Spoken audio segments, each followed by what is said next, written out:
Dr. Gianni Tognoni from Italy. Thanks for joining us today. Thanks a lot for this opportunity. Thank you. Dr. Gianni, as you know, the isolation still continues on Kurdish leader Mr. Abdullah Öcalan, and it's been more than 40 months now. Nothing has been heard from him.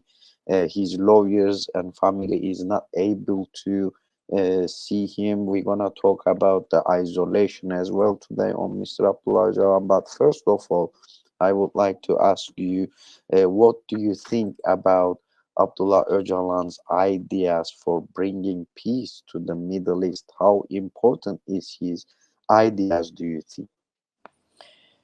But I think that as a citizen and then as a representative of an international organization like the People Tribunal, the Permanent People Tribunal, I've been clearly following very, very closely all what Ocalan has been developed in ideas, written in books, and I do think, and I included that in my also say teaching and action, that the way that Ocalan has developed systematically the idea of a democracy which is really starting from the real struggles of people and from the idea of the equality among all those who are looking for freedom has been expressed in his thought and in his project of society in a way which is,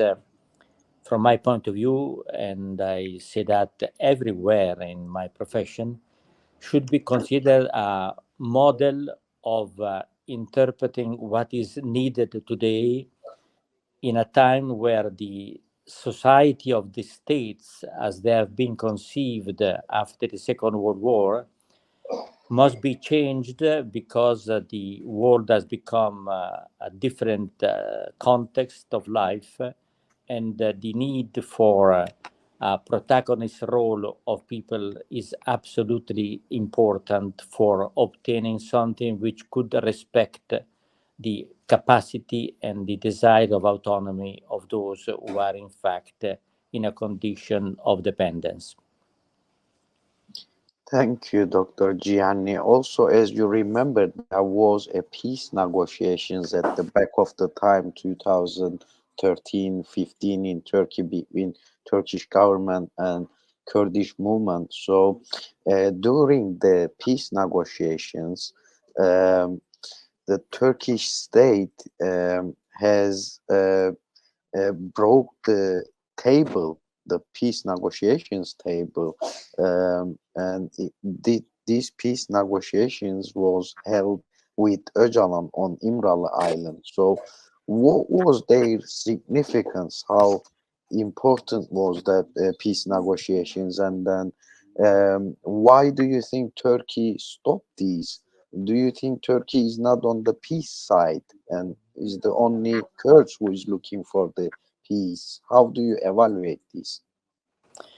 But I think that it was not a surprise from the point of view of what is the geopolitical situation since many years. Erdogan, the Turkey leader, is the model case of a chief of state which is clearly and explicitly defending the absolute role of the state is governing, and is playing the role of denying the right of the people, and in that sense the Kurds who are inside Turkey and who are also so important in the region, are a preferred target of Zelensky. So the idea of having as a partner in a peace negotiation,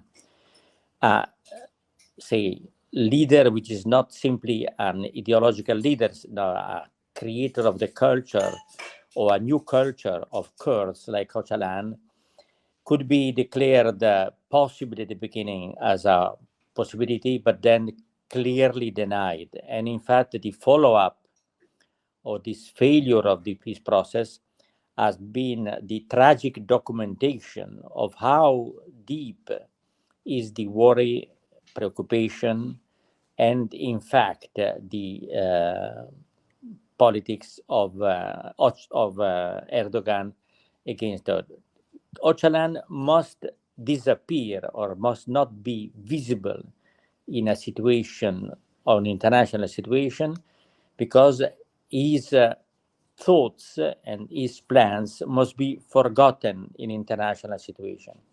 And I must say that is really the big tragic victory of Erdogan in this sense, because the Erdogan thoughts are circulating in restricted circles, because the mainstream journals are practically ignoring all what has been said, and they show the bias of information, which is one of the worst damnation of the Kurds people, because they are really considered a kind of, say, marginal reality in a context of a geopolitical conflicts. So we already said that we need to talk about the isolation on Öcalan as well, because Turkey and the responsible institutions such as EU, European Commission, European Parliament, the EU institution, one of them, which is the CPT, the Prevention of Torture, is responsible of what's happening to Mr. Abdullah Öcalan. So, what are your concerns about the current treatment of Abdullah Öcalan? The isolation continues, as I mentioned. So, what is your comments on that isolation? What they are trying to achieve by isolating Mr. Abdullah Öcalan? But as you know, I think there is an obvious agreement everywhere that isolation is the worst of the tortures, where it is imposed, especially in such a rigid and long-term manner as it is imposed to Öcalan. So it is clear to everybody in the world that what is practically obliged to do the life of Öcalan is the permanent testimony of documentation that the international law, all international law aspects, humanitarian law, are strictly violated and openly violated. The problem is that today the international law is in fact so failing with respect to the will or policy of the states. And since Erdogan is a strategic figure, nothing could be done. If you see how Öcalan and how Erdogan has succeeded in making taking a role in Europe as a prisoner, in fact, of migrants, and to be paid for that, just violating everything. That is the big problem. Öcalan is the documentation, and that should be clearly said by, for instance, the European Union, but they don't mention that. Even so many, say, meetings have been made, and everything should be clear, but nobody is really taking out, and also international independent lawyers have said that clearly. But those who could have some influence in Turkey are in fact silent, and that is the further isolation of Öcalan. Thank you, Gianni. Just last night, we listened in a special program to the one of the PKK's leaders, that she was saying that the Turkish authorities, the Turkish government, is treating the PKK with Öcalan and his rights, basically to let Mr. Öcalan to see his lawyers. They asking PKK to do some things for them. So how would you like to evaluate this? What do you think Turkey is trying to do? Is it normal to treat the whole community, millions of people, with their leaders' rights, basically human rights? What kind of approach is this? But I think that we could only confirm the total anomaly of the situation of one side of the rights of the Kurds people, even in now Rojava, and in the model cases where also the teaching and the doctrine of Ocalan has been put into practice. But I think that today, if states who have a real possible power of influencing Erdogan are not taking the case of Ocalan as the sign of the violation by Turkey of all the rules which could consider Turkey a civil state, then the many initiatives which are taken for Ocalan are at risk of remaining a documentation of the great sympathy and acceptability of Ocalan ideas, but they are really badly weak in modifying the politics and the decision of Erdogan. We have seen in so many of these situations how the international public opinion pressure is seen more as a threat to the decision of the states. Take the case for Israel and the Palestinians, which is a model case which is so near from the point of view of the severity of the violation of international law. So I think that would be very important to focus. I've been also part of a mission in Turkey and in Kurdistan, Turkish Kurdistan, but I think that would be very important to try to unify all the initiatives and to make pressure to also European state or something like that, in order to have something which is really not simply an expression of sympathy, but a true politics of denunciation of the Erdogan in front of international law. Thank you, Dr. Gianni. Also, another campaign, one of the biggest campaign, is Freedom for Öcalan, political solution for Kurdish question, still continues on the second level since October. So basically, how do you think these campaigns are important?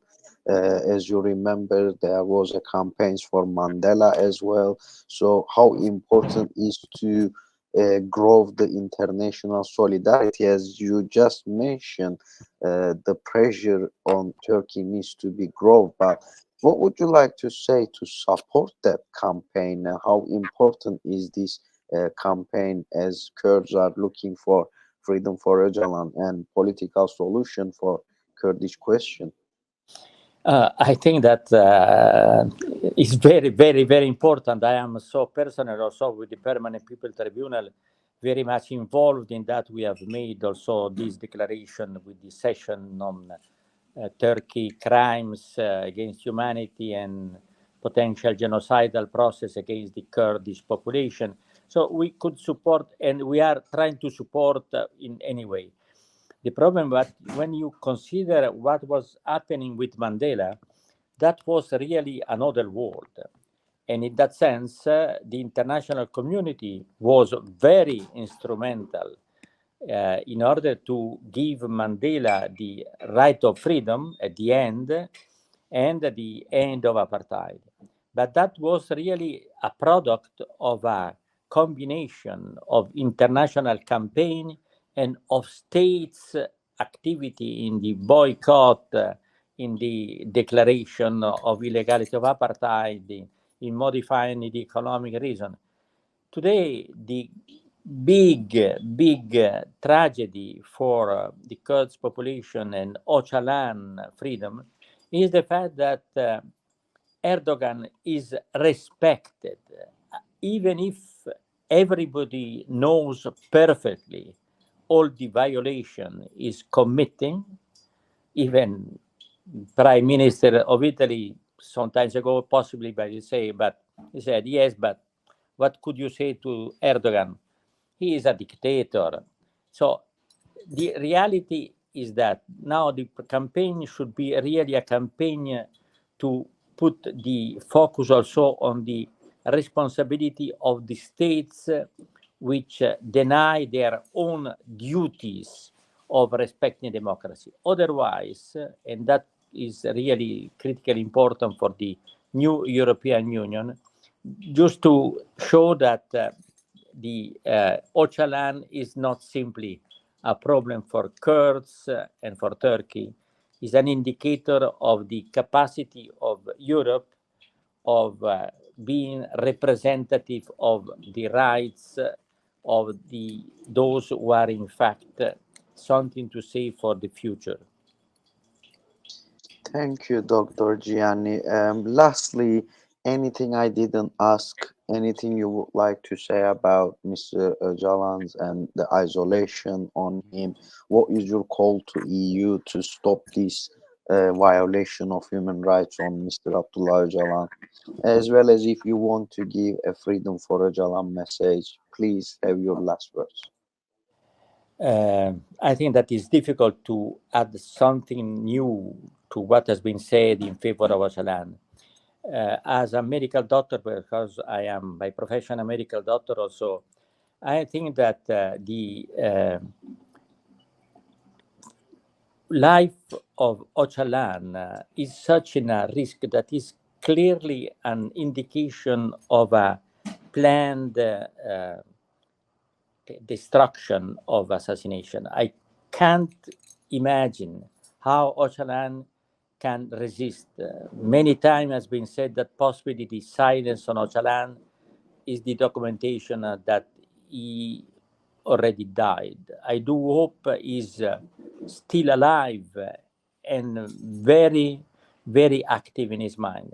Though the length of that prosecution should really imagine that also the international community of doctors should say something in that sense, as it has been said for a tragic but very much shorter isolation of Assange, saying that there is these facts are in the core of our states is a documentation that also the medical consciousness in the world is really failing its duty of defending those who are clearly in danger of life. The omission of intervention with respect to Ocalan is really a crimes against humanity. Dr. Gianni Tognoni from Italy, thanks for joining us. Thank you for your valuable comments. Okay, thanks to you.